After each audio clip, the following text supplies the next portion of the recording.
yang paling berkesan dari Sasa Nitala dicap semua orang sangar sih.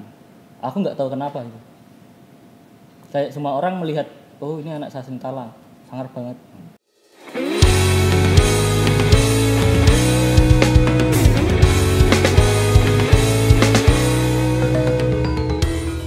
Halo semuanya, balik lagi sama aku Ashifa Grandiwa di Obsesi, obrolan seputar isi. Sebelumnya aku mau berterima kasih dulu kepada Tuhan Yang Maha Esa karena atas rahmat dan karunia-Nya podcast ini bisa jadi sejadi-jadinya. Dan juga terima kasih kepada ISI Yogyakarta, kepada BEM Institut Seni Indonesia Yogyakarta, UKM RTV, jurusan Desain Interior dan juga jurusan Seni Kriya. Karena atas bantuan mereka semua, podcast ini dapat berjalan dengan lancar. Dan juga podcast ini dibuat dengan mematuhi segala protokol kesehatan. Karena di tengah pandemik ini memang semuanya benar-benar harus diperhatikan ya, termasuk protokol kesehatan. Kemudian podcast ini juga bekerja sama dengan Divisi Minat dan Bakat dari BEM Institut Yogyakarta. Oke, langsung aja. Ada seseorang laki-laki di depan saya. Sebelumnya saya udah spill masnya nih di episode 1 kemarin. Nah, Mas ini adalah salah satu ketua UKM tertua di ISI. Boleh Mas langsung kenalan aja? Silahkan. Nggak dikenalin. Oh, ya mau udah. dikenalin sama saya? ya udah. Halo teman-teman. Nama saya Agapitus Ronaldo. Biasa dipanggil Aldo, bisa juga dipanggil Al, kadang juga Du gitu. Mungkin segitu perkenalan saya. Oh, oke. Halo Mas Aldo. Baik, Mas Aldo dari jurusan mana nih? Lukis Tahun? 2016. Wow, lagi persiapan TA ya, lagi sibuk-sibuknya nih berarti. Ya nggak sibuk banget sih, tapi ya dicicil aja.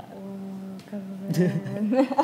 Baik, 2016 berarti sempat merasakan kuliah online yang kuliah offline Ya, yang cukup lama ya. Ketika pindah ke kuliah online nih cukup jet lag gak sih? ya kayak gitulah, tahu sendiri kan. Oh kamu belum ngerasain ya? Kamu udah online ya? Aku sempat ngerasain offline itu cuma setahun. Oh ya kayak gitu. Kalau di seni rupa, kayak aku ngerasain aja.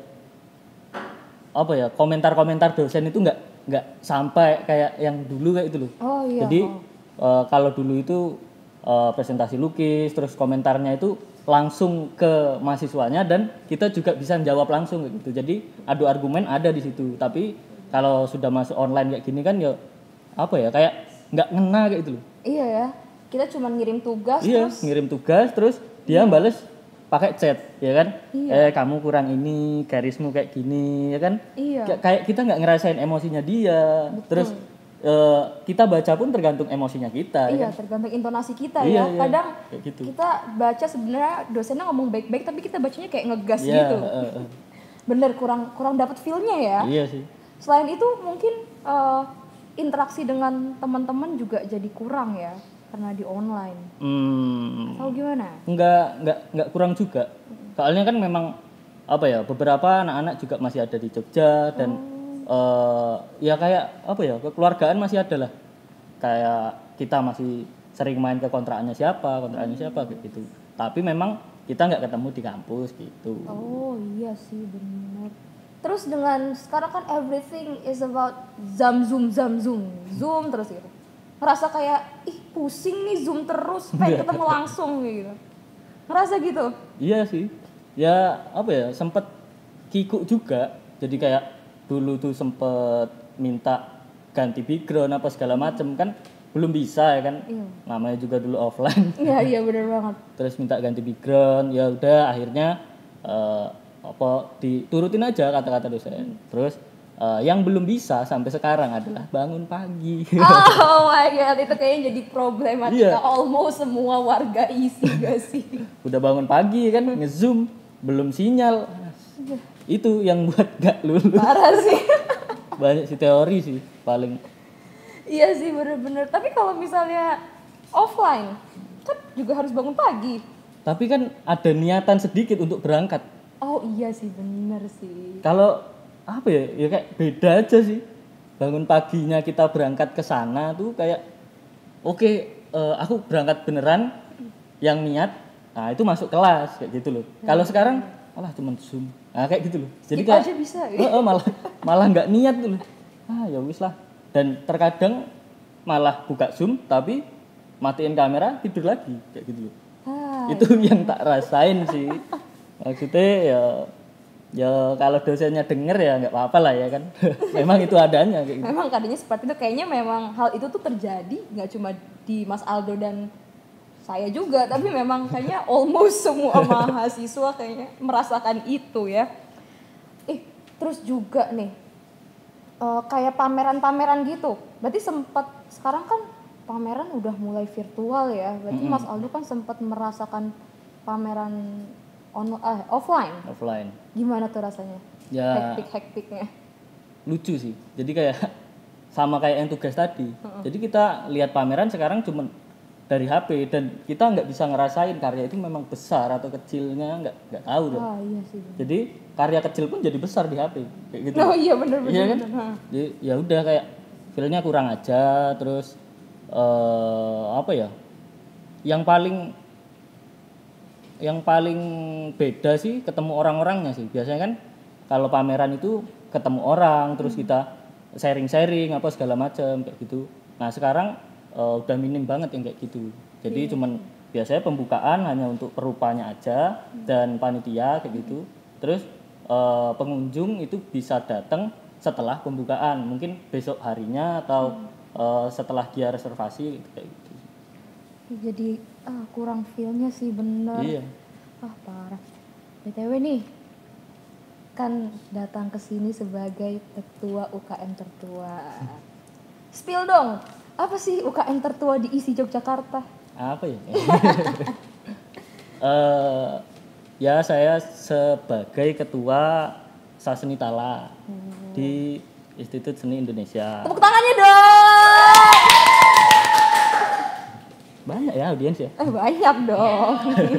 Ya jadi kami itu satu kelompok, ya bisa dikatakan geng lah. Ya Sasenitala itu mahasiswa yang mencintai alam. Jadi mahasiswa seni pencinta alam. Ya. Kepanjangannya itu. Terus konsepnya itu di konservasi alam dan budaya. Begitu. Nih kan aku dengar-dengar nih ya, katanya Sasenitala nih UKM yang sudah ada sebelum ISI ada. Ya. Ya. Iya. Kenapa kok bisa begitu? Jadi ya kalau kita tarik, aku cerita sedikit boleh ya? Boleh banget. Agak panjang. Jadi dulu tuh kalau ditarik dari belakang, Sasenitala itu sekumpulan mahasiswa yang ya seneng naik gunung, terus seneng nongkrong apa segala macam. Kenapa juga aku bilang geng kayak gitu? Ya memang dulu tuh terbentuknya dari beberapa orang yang nongkrong, terus menginisiasi lah, pingin membuat satu organisasi yang dilegalkan kayak gitu. Jadi dulu tuh tahun 76 itu masih nongkrong-nongkrong, terus inisiasinya di tahun 77 dilegalisasi ke kampus kayak gitu. Kampusnya dulu masih ASRI. Oh iya nih. Gitu. Buat mahasiswa yang belum tahu, dulu tuh sebelum ada ISI ya Mas, dulu Ya, masih di pisah-pisah ya. Gampingan. Dan dulu masih kebanyakan yang ikut Sasenitala juga dari seni rupa gitu. Oh, makanya UKM itu tuh sudah ada sebelum ISI tuh menjadi, sebelum ASRI dan lain-lain itu menjadi satu ya. Sebelum ISI tepatnya. Sebelum ISI yang ya. di sini Oke. dari zaman ASRI gitu. Ternyata secara historikal seperti itu ya. Iya. Wow. Gitu. Gimana sih masuk Sasenitala pertama kali nih sebelum jadi ketua, rasanya tuh gimana? Atau enggak kenapa sih tertarik? Kan biasanya mahasiswa nih masuk UKM kan karena saya tertarik nih ke sini. Nah, kalau Mas Aldi tuh kenapa sih tertarik? Kalau aku sih apa ya? dulu sempat kepikiran sih. Karena aku kesini sendirian ya, maksudnya aku dari luar Jawa juga, terus datang ke Jogja untuk sekolah, terus dan aku apa ya merasakan di sini aku butuh keluarga kayak gitu. Nggak cuma teman yang tak cari tapi keluarga. Kalau bisa jadi keluarga kan ya otomatis lebih dekat lah hubungannya kayak gitu. Nah terus semakin berjalannya waktu, semakin seringnya nongkrong kayak gitu. Terus ketemulah anak-anak Sasmitala. Beberapa anak-anak Sasmitala kan dari seni rupa juga. Jadi kayak ya lihat figur mereka apa segala macam. Oh ini lumayan care orangnya apa segala macam. Tapi di situ ada ketakutan juga kayak gitu loh. Apa tuh ketakutannya? Ya takut aja lihat orang-orang ini orang aneh woy. Kayak gitu loh. Masa sih ada kampus yang isinya orang-orang kayak gini? Dulu mikirnya sempet kayak gitu. Jadi kayak ya udahlah. Terus lihat di sosial media, terus di-share juga di grup-grup angkatan bahwa Sasmitala buka rekrutmen. Udah itu tahun berapa ya? 2018 semester 4. Terus masuk terus aku balik lagi ke tempat yang tadi balik lagi ke omonganku tadi, aku mencari keluarga itu. Ya udah tak coba cari di Sasmitala karena di seni rupa juga aku sudah menemukan beberapa kayak gitu. Tak cari lagi di Sasmitala, masuk. Terus ternyata memang kekeluargaan di Sasmitala itu memang sangat kuat kayak gitu loh. Yang saya rasakan. Wow. Itu. Keren ya. Keren, Bro. Keren, Mbak. Keren soalnya saya sendiri vakum UKM, jadi begitu dengar perspektif ikut UKM dari Mas Aldo tuh kayak wow, ternyata seerat itu ya kekeluargaannya. Ya. Oh my god. Jadi tertarik lagi. Belum juga nih. Ya, vakum dulu ya. Terus juga nih, sekarang udah jadi ketua. Itu step by stepnya gimana sih? Kok bisa sampai akhirnya jadi ketua tuh? Ya, kalau step by step sih, ya dulu sebelum jadi ketua sempat jadi pengurus harian juga. Tapi aku dulu megang di divisi studio, kayak gitu. Terus setelah divisi studio, turun jabatan. Udah turun jabatan kan ada pemilihan. Aku juga kaget di situ. Kenapa aku yang dipilih? Oh berarti dicalonkan ya? Iya. Dan aku tuh pinginnya jadi studio lagi karena aku melihat potensi di sana gitu loh. Terus beberapa anak-anak juga menyarankan untuk jadi ketua. Tapi kan ya namanya orang masih agak ragu lah ya kan, belum yakin banget dulu. Terus udah akhirnya mereka menyalonkan, terus yang lucunya itu angkatan diksarku itu ya nggak percaya kalau aku dicalonkan gitu. Bukan nggak percaya, belum percaya kalau aku dicalonkan gitu. Karena mereka juga tahu aku gimana kayak gitu. Terus ya udah, mungkin di situ juga ada senior toh. Jadi senior itu melihat potensi lain kemungkinan. Nah, terus udah ternyata kepilih beneran. Nah, di situ kaget aku.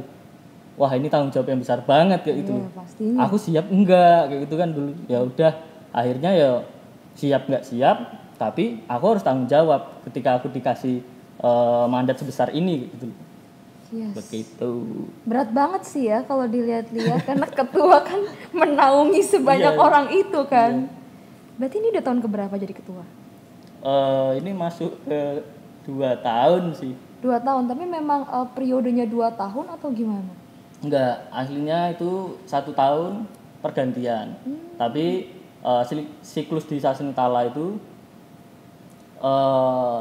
kalau mau pergantian biasanya itu setelah pendidikan dasar gitu. Jadi selama ini kan ya tahu sendiri pandemi ya kan. Nggak bisa, ya bukan problemnya Sasmitala juga, problem semua gitu. Nggak ada diksar. Terus dari kami pengurus harian juga belum ada gerakan yang ya mau membuat suatu acara besar lah kayak itu kan belum bisa. Iya, Kayak karena gitu. pandemi Jadi juga. ya udah mungkin setelah Diksar itu baru bisa turun aku besok. Tapi ya dari pengurus harian kami sudah membenahi intern dulu kayak gitu. Jadi yang sebelum-sebelumnya agak kurang rapi apa segala macam itu Benahi dulu. dibenahi kayak gitu. Jadi ya udahlah yang bisa dilakuin cuman intern dulu kayak gitu. Iya Kalau sih. untuk ekstern ya menyusul. Bener sih, emang pandemic tuh makes everything stuck on the same place.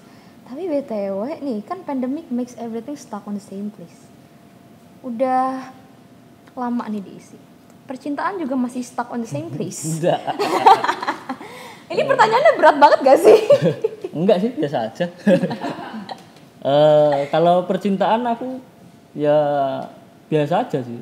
Tapi ya kalau sekarang itu lagi menerapkan peraturan pemerintah. Oh iya, Social distancing. Jadi LDR sekarang. Wow, pejuang LDR ya. Keren, Ya. keren. Tapi ya masih baik-baik saja. Mantap. Aman lah. Nih, kan udah jadi ketua Sasani Ta'ala. Kemudian lagi TA ya. Ya. Gimana sih itu time manajemennya? Terus lagi LDR juga nih, pasti kan butuh time management yang ya harus bagus dong. Beruntun ya pertanyaannya. ya apa ya, cara pembagian waktu yang tak lakuin paling lihat skala prioritas ya. Jadi apa yang penting ya itu yang tak lakuin dulu kayak gitu. Ya dulu juga sempat chaos. Jadi kayak aku ngurusin semua tapi malah semua nggak keurus. Ya, Kayak gitu. benar. Nah, jadi dulu tuh sempat ngelakuin juga apa ya?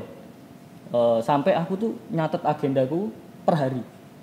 Dari aku bangun tidur habis ini nggarap tugas misalnya. Nggarap tugas habis itu ke sekret buat apa, terus rapat hari ini berapa kali kayak gitu sampai tak tulis semua. Yang aku lupa dulu itu malah makan. Nggak tak tulis. Jadi, Makan memang.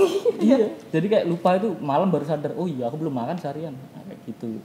Jadi mungkin dari hal-hal yang kayak gitu aku sering mencatat itu juga, akhirnya kan terbiasa. Iya. Jadi kayak oh ya habis ini aku ini kayak gitu.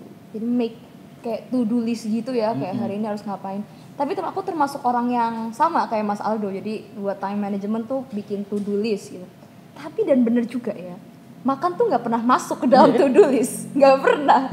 Padahal kita kan harus makan ya, tapi memang terlalu fokus dengan kesibukan yang ada itu dan lupa makan. Jangan sampai ya teman-teman kayak gitu.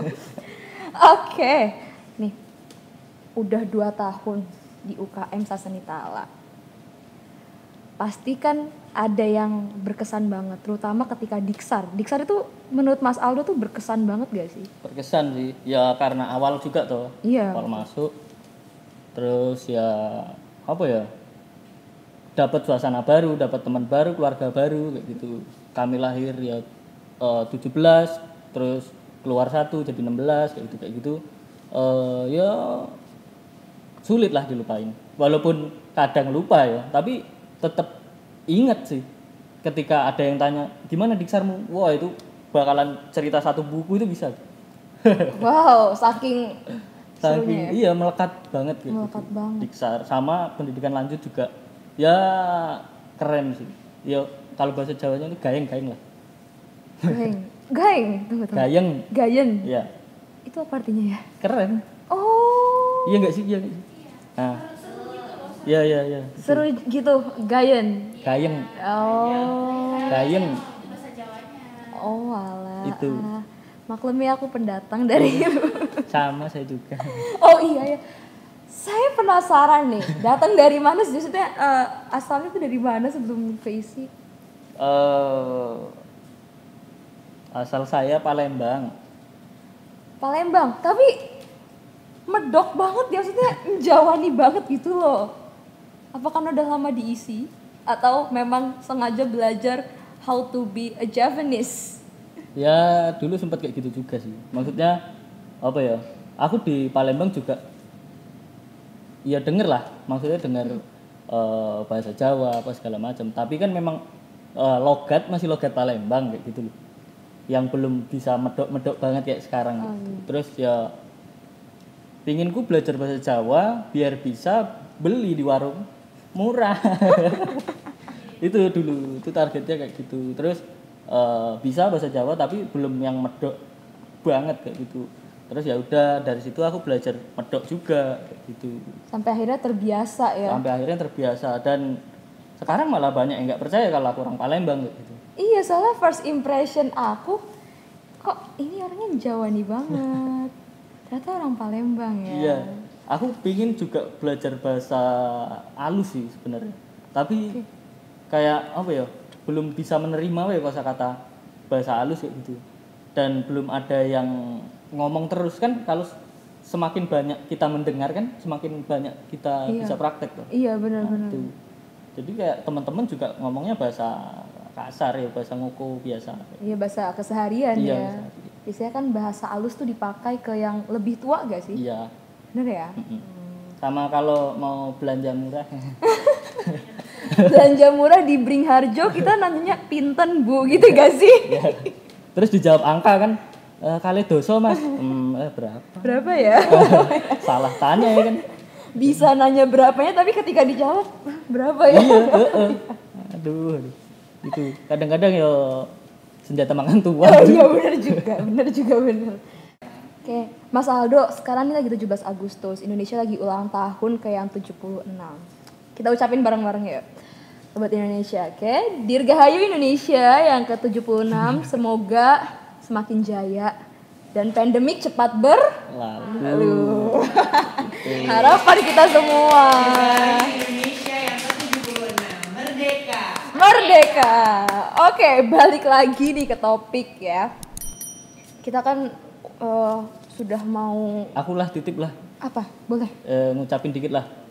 Untuk Indonesia semoga di tahun 76 ini selalu berjaya. Amin. Di darat, laut, dan udara. Amin. Dan harapannya sama kayak mbaknya tadi, pandemi cepat berakhir. Amin. Terus ya kita jaga kesehatan aja sih. Maksudnya kalau udah merasa kita ada gejala atau segala macam, kita bisa sadar diri, terus isolasi mandiri juga kayak gitu. Jangan lupa laporan biar semua tahu gitu, dan ada yang ngurusin juga.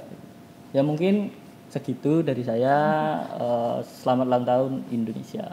Nah, betul banget ya Mas Aldo, karena di tengah pandemik ini memang sangat dibutuhkan kesadaran diri kita masing-masing ya untuk tetap menjaga protokol kesehatan. Itu bersih.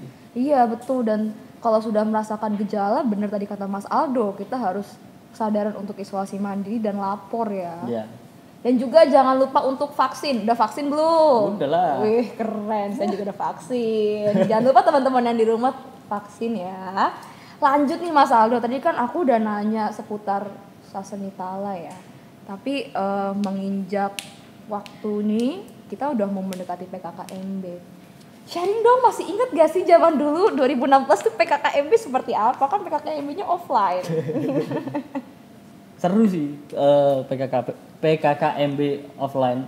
Jadi kayak dulu tuh ya tugasnya tuh lucu-lucu juga, dan apa ya, kontraanku sempet jadi base camp juga untuk anak-anak angkatanku gitu.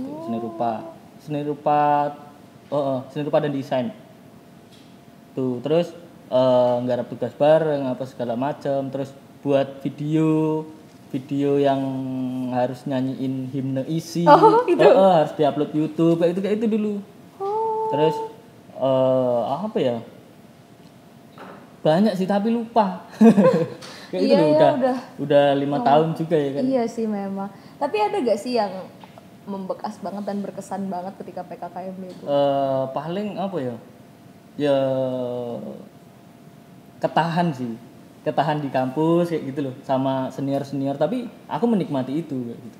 Itu dulu sempet ya apa ya, silent lah, ospek silent. I see. Jadi ya aku nggak tahu fakultas lain, tapi di seni rupa itu biasanya ada di plaza. Terus anak-anak pada nongkrong, dipanggilin lah anak-anak baru kayak gitu. Ya aku termasuk orang yang ayo gitu. Manut ya? Iya. Sini dulu. Oke. Kayak gitu. Ya udah.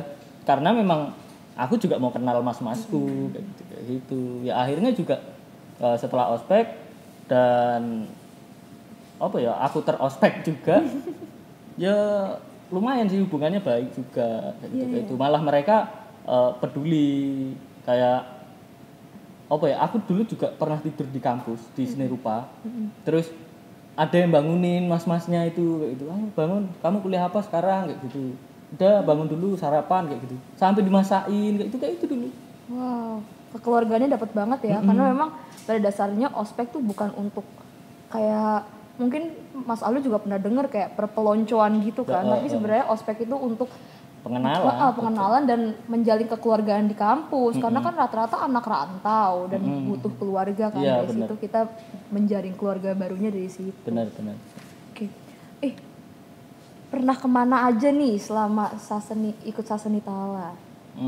Kan pecinta alam pasti, aduh, travelingnya sering dong. Kalau dari aku sendiri sih malah jarang traveling kayak gitu. Jadi paling jauh aku ke Butak, Gunung Butak itu di Batu, Malang. Di sana terus itu ya lumayan menyenangkan juga, apalagi di tanjakan PHP biasanya bilang kayak gitu. Jadi tanjakan itu enggak apa ya, kayak kelihatan itu udah mau sampai di atas, tapi ada lagi terus kayak gitu. Nah itu sih yang berkesan itu. Tapi selama aku di Saseni Tala bukan di travelingnya yang tak kejar, tapi aku juga mikir bagaimana cara Saseni Tala untuk apa ya, menghasilkan dana sendiri kayak gitu. Jadi nggak bergantung kepada institusi. Jadi dari sana aku juga sempat sharing sama mas-masku yang lebih tua di Saseni Tala untuk mengaktifkan kembali studio. Jadi divisi studio itu sempat vakum. Nah di situ aku fokus menggarap studio itu untuk usaha dananya Saseni Tala kayak gitu. Ya banyak juga yang menyaranin hal-hal apa yang harus digarap apa kayak gitu. Jadi kalau untuk pencapaian aku lebih banyak di studionya, dan sekarang udah aktif dan kami juga punya alat kayak gitu. Itu sudah keren. Ya lumayan sih. Keren. Daripada awal dulu dan nggak punya apa-apa. Sekarang udah jauh lebih berkembang ya. Iya, jauh lebih berkembang. Dan harapanku juga untuk apa ya, anak-anak baru yang di Saseni Tala itu bisa melanjutkan si studio ini kayak gitu. Jangan sampai mati lagi. Kasihan lah. Iya benar ya. Makanya nanti diberi pengertiannya itu supaya dapat goal itu di Diksar ya.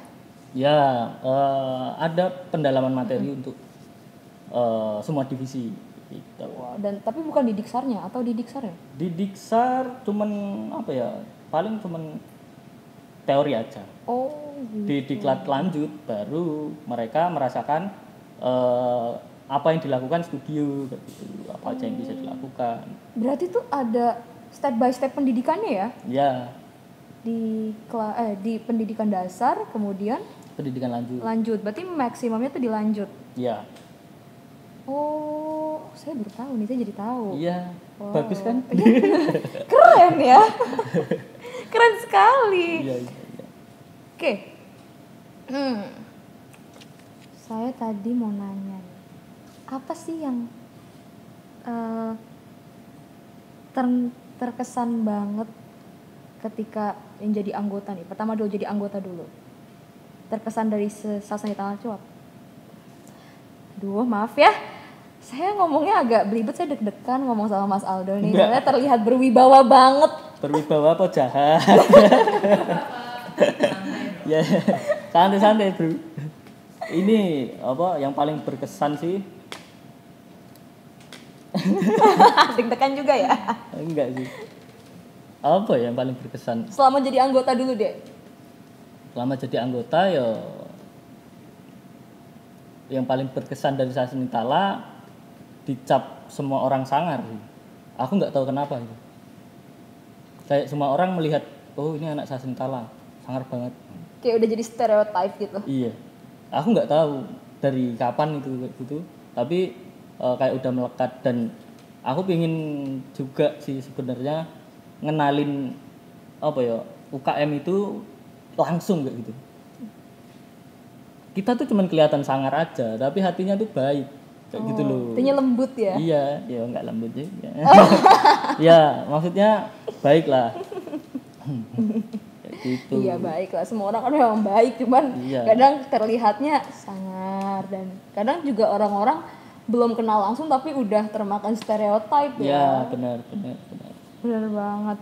Nah kalau pas jadi ketua nih, apa sih yang terngiang dan terkesan selain tadi yang kok tiba-tiba saya yang jadi ketua gitu, selainnya itu mungkin ada lagi?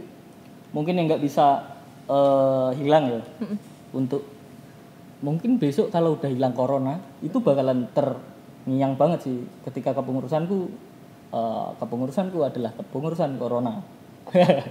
Itu yang paling terngiang sih kalau aku. Ya itu bisa jadi cerita banyak banget sih itu, karena memang apa aja yang tak lakuin, terus apa aja yang nggak bisa tak lakuin, itu bakalan jadi cerita juga. Itu bakalan terngiang sih kalau aku. Kepengurusan corona jadi ketua di tengah-tengah corona gitu yang Belum. Kepengurusan jadi terus dapat berapa bulan ya? 3 atau 4 bulan corona. Semua ditutup, timeline hancur. program kerja juga yang tadinya harusnya berjalan jadi ke-pending. Iya, bener. PPKM udah level 4 nih, kayak ayam geprek aja ya. Oke deh Mas Aldo, ini kan pasti mahasiswa baru ISI Yogyakarta nonton dan mendengarkan podcast kita. Apa sih harapan dari Mas Aldo buat mereka semua untuk menjalankan PKKMB pastinya, kemudian untuk kehidupan kuliah mendatang? Apa sih harapannya? Ya harapannya tetap apa ya, kalau memang niat dari hati masuk ISI ya, berarti untuk PKKMB itu. Yes. Niat dari hati masuk ISI, kalian juga harus berani apa ya, tanggung jawab lah. Jadi yang kalian hadapi itu bukan tugas yang biasa sih nek menurutku, karena di dunia seni tugasnya luar biasa gitu. Jadi konsekuensi kalian masuk sini adalah bertanggung jawab untuk meluluskan semua mata kuliah gitu. Yang jelas pantang menyerah, karena mahasiswa, almost semua mahasiswa memang dituntut untuk pantang menyerah. Iya. Ya. Oh sama ini apa ya, anak seni itu biasa improve. Jadi kalau besok kalian dapat tugas, improvein aja. Benar. Benar. Improve. Karena anak seni juga dituntut bebas berekspresi ya. Jadi ya udah improvein aja. Ya, improvein aja. Sekali. Iya, ternyata baik kan. Ini audiensnya kok kayak gini ya? Agak lesu ya.